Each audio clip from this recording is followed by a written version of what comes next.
Hi everybody. In this lesson on self-care and mental preparation for college and living on your own, you will come away learning and understanding what self-care is, the different types of self-care, and the benefits you will gain. So let's get started. Well, first, self-care is described as a conscious act one takes in order to promote their own physical, mental, and emotional well-being and health. There are many forms of self-care that you can take on. Although it's a simple concept in theory, it's something we very much overlook. Everybody, from young and old. Good self-care is a key to improve mood and reduce anxiety. It's also key to a good relationship with yourself and with others. Knowing what self-care is not might be even more important. It is not something that you should feel forced to do or something that is a burden. If anything, it's there to help reduce anxiety and also serves to refuel us.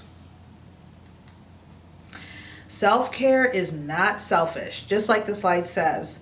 It's not only about considering your needs, it's rather knowing that if you can't take care of yourself, there is no way you can help those that you are serving or those that you're around.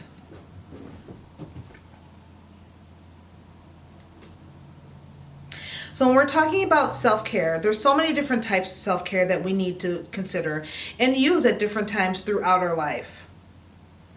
So let's look at them. There's about 5 of them: physical, social, mental, spiritual, and emotional. So first with the physical, ask yourself, are you getting enough sleep? Are you eating right? Are you having a well-balanced diet? Are you getting out and exercising? You need to take care of your body. If you don't, you're going to start to fall apart, basically. So be aware if you are not sleeping enough on a long, ongoing basis, if you're not eating enough food, or if you're eating the right food, or if you're not eating enough food. All of that is needed for your good physical well-being. Social self-care. As we've learned through COVID, this is very difficult in putting us all to the test. Because you do ask yourself, how often are you seeing your friends and family face to face? What are you doing to nurture your relationships that you have outside of yourself? So socialization is a form of self-care. You need to get out, you need to interact with people, you need to let them, you be able to see and hug each other hopefully soon. That all serves to help us with our social self-care. You definitely don't want to find yourself secluded for long periods of time if you can avoid it. Then there's also the mental self-care. So think about right now in school. You're a senior year, you're halfway through. Maybe you're a little stressed about college admissions, finishing your senior year strongly. So you need to have that opportunity to just kind of clear your mind and have some mental self-care. So that may be anything from going for a walk, maybe playing video games to a limit, but that is a time to escape. Escape your worries, escape your stress.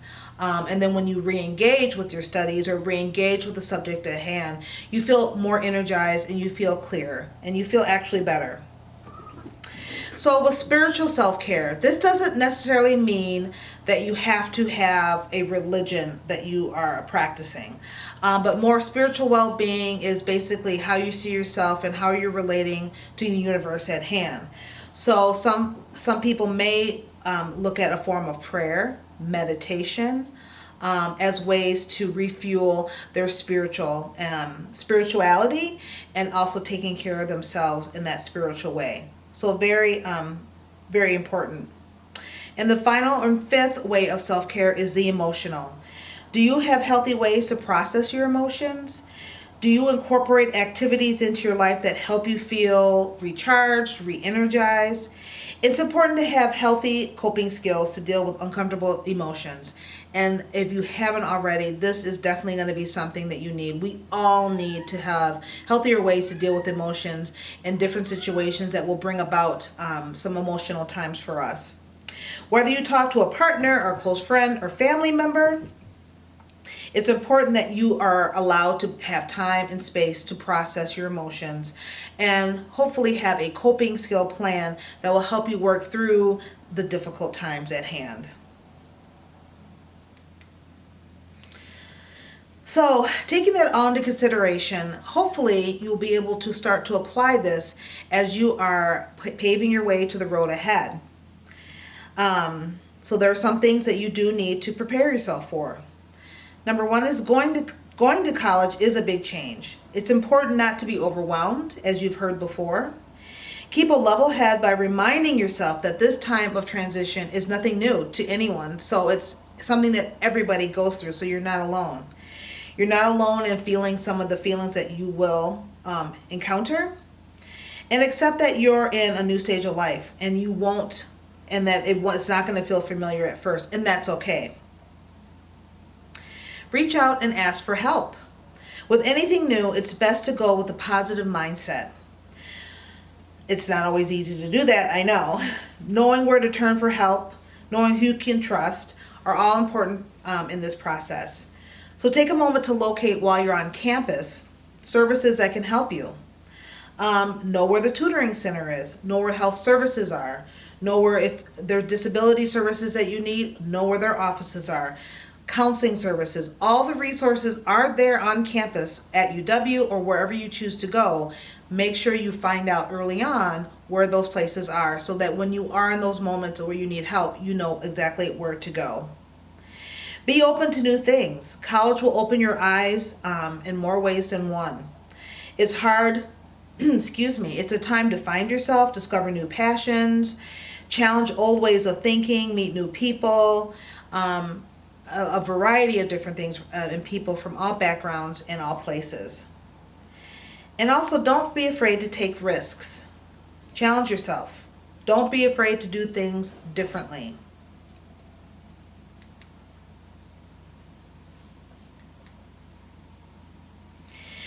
Moving into your own living space, whether it's your apartment, but most likely it'll be a dorm. Many high school graduates like yourself have been waiting and anticipating this moment. But maybe not. There are many students that aren't positively thrilled about leaving the comforts of home and being thrust into a new situation and new circumstances and new people. No matter what you're feeling, excitement, stress, or anything in between, it's normal to have some nervousness to go along with it. But you can do this. You absolutely can do this. So many people have done it before you, so you are no different. Now, here are some pointers to help you embrace living on your own. Number one, as we mentioned earlier, it's important to get to know the new you. Recognize some of your new needs, and also give yourself credit and praise for overcoming some of those challenging moments that you have when you transition into college living. Strengthen your relationships. You're going to meet a number of different people, your professors, but also roommates, people in your dorms. Get to know people. Strengthen those relationships. Try new things, maybe having dinner with them some night, maybe going for coffee or whatnot. But also identify the times that you feel lonely. Now, alone time is good to have, but it doesn't mean that you have to feel lonely. So if you know that there's times that you don't feel good and you're really feeling homesick and you feel so alone, start to develop coping skills, or maybe a go-to person or a go-to video to watch or whatever it may be to help you through those times. Again, it's very normal. It's natural to experience them. Connect with the community around you. Whether it's on a huge campus like UW-Madison or perhaps a smaller school, there are a lot of ways to get involved, to learn new things, and to try out new things. So definitely at least try one new thing when you start your freshman year. Make your wellness a priority. So, as mentioned earlier about self-care, recognizing the 5 different areas of self-care, make sure you have a priority plan to take care of yourself and allow space for that. So just like you schedule a class, maybe you need to schedule a walk or perhaps schedule time to meditate. Make it a priority. Of course, stay organized, manage your time well, and keep in touch. So maybe you've already heard about homesickness and you don't want to call home necessarily every day, but you don't want to lose connections either. So it is all right to say maybe every Sunday you call home, Or maybe every 2 weeks you'll call that one friend from high school that's going to a different school or working. So you want to keep in touch with those good relationships you already have established. So this it for our lesson. I hope that you've been able to walk away with some tips to help you transition nicely as you begin to prepare for college.